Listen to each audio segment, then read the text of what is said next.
In today's video, we're going to talk about our top 10 favorite rides in both Universal Studios and Islands of Adventure.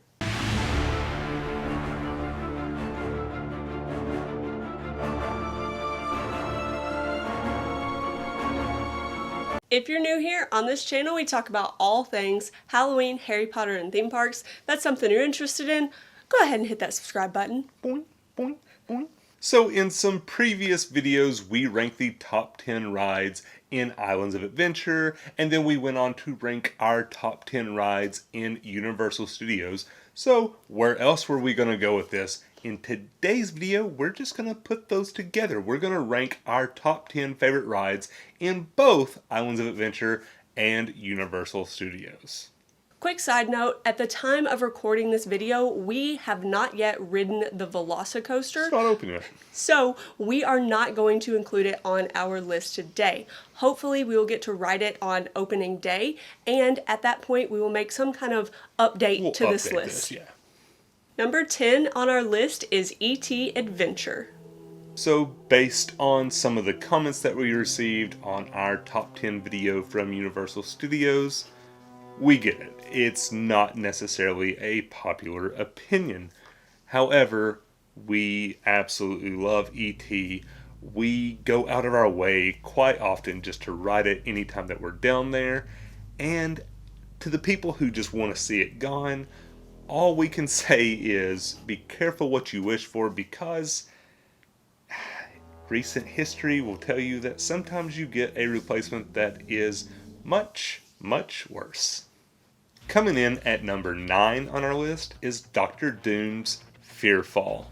We both have a love-hate relationship with Dr. Doom. The love part is that it is the only ride in the parks that still gets my stomach every single time that I ride it. And I would say the hate part is, a few years ago they changed the seats on the ride. They upgraded them, made them safer by removing the seatbelt. Kind of a conundrum.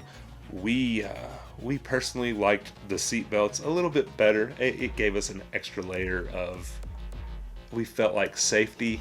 I don't like just being in with just the clicky. I like a clicky and a snappy. That makes me feel a lot better.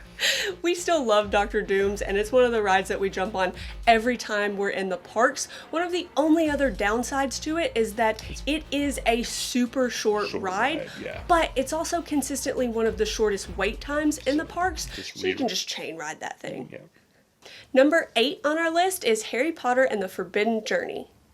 As a Harry Potter fan, what is there not to love about the Forbidden Journey? This ride feels like it is the tribute to Harry Potter fans. You get to meet all of your favorite characters and see all of the iconic scenes from the films and books. But the best part of this ride is the queue. It's Hogwarts Castle. The one thing that every Harry Potter fan has always dreamt of doing is visiting Hogwarts Castle, and this is the closest we're ever going to get. The only downfall to this ride, and the only reason that we didn't rank it higher, is that some of the effects haven't aged as well as we had hoped. The last few times that we've ridden it, the audio and the video just don't quite seem to sync up, and it takes away from the ride just a little bit. But with that being said, this is probably the best queue in the entire park, and it has become one of the most iconic rides at Universal. And coming in at number 7 on our list is The Amazing Adventures of Spider-Man. One of the most amazing things about the Spider-Man ride is its age. It is 17 years old. And if you've never ridden it, the first time that you ride it, you will not believe that. It is truly a ride that has stood up to the test of time. We find ourselves riding it multiple times every time that we are in Islands of Adventure. We absolutely love this ride, and one of our favorite things is that it is so family friendly. Everyone from your little brother to grandma can hop on and enjoy this ride. And even if you're not the biggest superhero fan, you can still have a great time. I have never watched that many superhero movies. Obviously, I know who Spider-Man is, but I have pretty much no idea who the villains are. You're still able to enjoy the ride because they did such such a good job of creating this story.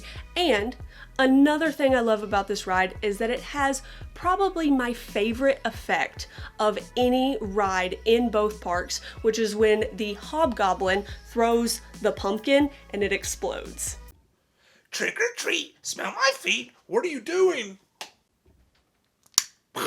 Coming in at number 6 on our list is Men in Black Alien Attack. We ride this ride more than any other ride in the park, and it's really not close on that margin. We find ourselves riding it 3 or 4 times in a row anytime that we ride it, and we do ride it every day that we're there. I don't know if it's our competitive nature and the fact that this is the only ride in the park where you can keep score and that you can see how bad you beat your wife every time that you play. That kind of was worded poorly. Where you can see how much more you score than your wife. Also not great. Where you can see if your number of points is larger than your wife's number of points. That's better. Seriously, I think it's just how competitive we are, and we are trying to get that perfect score, which neither one of us has ever done, but we ride it constantly. I think our favorite thing about it is just how interactive it is, because it's the only ride in the parks that you actually get to participate in while you're on the ride. Yeah, and you get to try to beat the other cart, and like, so even though we're always trying to beat each other, like at the end of the day, as long as we are the Galaxy Defenders and the other people are the losers, we're happy. Number 5 on the list is the Incredible Hulk coaster. The Hulk is the fastest and most thrilling ride in the parks that we have ridden, but it can be a little rough. Yeah, Hulk smash. As I've gotten older, and I hate to say that, but in the last year or so, I've started to have a little bit of a hard time when I ride this ride. It seems like every time I get off, my head hurts from being thrashed side to side while we ride it. And so for that reason, we don't ride it as much as we used to. I don't ride it because she can't. I'm still youthful, so it doesn't bother me that much. But this is an absolutely amazing ride, and we have found that if you sit closer to the front, it does seem like it thrashes you around a little bit less. Yeah, and it is, honestly, it's just a different ride in the front. We almost always request the front row anymore because, honestly, like, the difference between the front row and any other row is very significant on this ride. It helps on a lot of rides, but the Hulk, it's seriously, it almost feels like an entirely different roller coaster. And number 4 on our list is Harry Potter and the Escape from Gringotts. Gringotts has one of the most surprising starts to any of the rides in the parks. I absolutely love the beginning where you get to see Bellatrix and then the whole cart tips forward and you're just sitting there in anticipation until that first drop. You also get to see the inside of Gringotts Bank just like in the first movies, and it's the only place where you're gonna see Voldemort. Universal went above and beyond on this queue as well, and it is honestly one of the best parts of the attraction. It's only bested probably by the Forbidden Journey. It is so surreal walking in there the first time and seeing Gringotts, but you couple that with like a fairly unique ride system, and not just your standard 3D ride. You have like a coaster 3D ride hybrid, and that is why we truly adore Gringotts. And up next at number 3 on our list is Rip Ride Rockit. We understand that once again this is probably an unpopular opinion, but if we start our days at Studios, it's generally the first ride that we ride. And if we end our days at Studios, it's generally the last ride that we ride. We have oftentimes went out of our ways to get to Studios just to ride Rip Ride Rockit one last time before the parks close. Every time we ride this ride, when we get to like the top of the hill where it kind of slows down a little bit, hands and feet up, we look over at each other and we're both just dying laughing because we love this ride so much and we just have so much fun every time we ride it. So we do agree and we understand it is probably time for a refurb and maybe even a re-theme to the attraction. We aren't saying it's perfect. And we're not saying that it needs these things, but it probably could be enhanced by a good retheme or a refurbishment. The soundtracks are getting a little bit out of date. It's part of the fun, like listening to the old songs, but they could really enhance this coaster by making some changes here and there, maybe getting some new license for songs. There's all kinds of things they can do. There's a lot of potential with it, but as is, we still really enjoy riding it. And number 2 on our list is Revenge of the Mummy. Aside from Men in Black, this is the ride that we ride the most in the parks. It did get a small digital upgrade in the last few months that it desperately needed. We were actually under the assumption that it was going to get a full refurb, but 2020. Yeah, I think near the end of last year there was some rumors going on that it was supposed to get some sort of total refurbishment, sort of like what they did with the Hulk. Right. But I'm sure due to monetary restraints, everything of that nature, that has been postponed.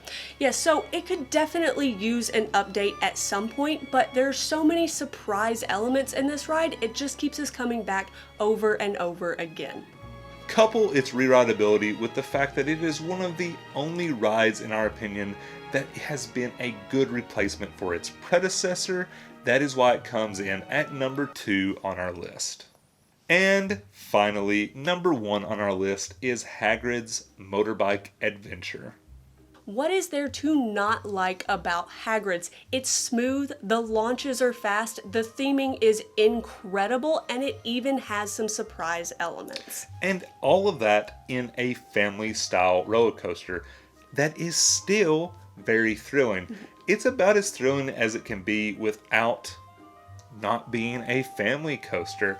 We ride it as much as possible. Right. The lines do get out of hand sometimes, but it is well worth the wait. We tell people all the time that have not ridden it yet, they're like, oh, but the wait's 2 hours, and we just tell them trust us, you'll love it.